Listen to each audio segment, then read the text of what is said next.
നാട് വിട്ടിട്ട് ഇങ്ങോട്ട് വന്നേ പിന്നെ എൻ്റെ ലൈഫിൽ ഒരുപാട് സന്തോഷം തോന്നിയൊരു ദിവസമായിരുന്നു കേട്ടെന്ന്. എൻ്റെ അപ്പുറത്തെ വീട്ടിലെ അമ്മൂമ്മ അപ്പൂപ്പനെന്ന് പറയാറില്ലേ, അവരിന്ന് ഇന്നൊരു സൈക്കിൾ ടൂറിന് കൊണ്ടുപോവാണ്.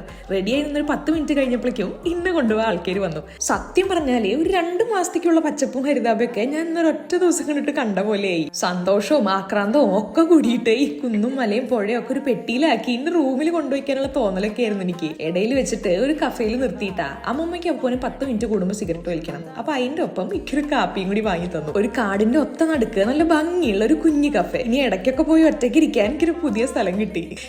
ഈ സ്ഥലത്ത് നിന്ന് എനിക്ക് പോരാനെന്ന് തോന്നുന്നുണ്ടായിരുന്നില്ല കേട്ടാ. നല്ല കാറ്റും തണലും നല്ല ഭംഗിയുള്ള കാഴ്ചകളും. ഈ യാത്രയിലേക്ക് ഏറ്റവും അത്ഭുതമായത് എന്നോട് അവരുടെ കൂടെ സെൽഫി എടുക്കാൻ പറഞ്ഞതാണ് കേട്ടാ. പ്രൈവസിക്കൊക്കെ ഒരുപാട് വാല്യൂ കൊടുക്കുന്ന ആൾക്കാരെ അങ്ങനെ പറഞ്ഞപ്പോ എനിക്ക് അത്ഭുതമാണ് തോന്നിയത്. ചെറുപ്പത്തിൽ അച്ഛനായിട്ട് ബോട്ടിങ്ങിന് വന്ന കഥയൊക്കെ എന്നോട് പറഞ്ഞു തരാണ് കേട്ടാ അമ്മ.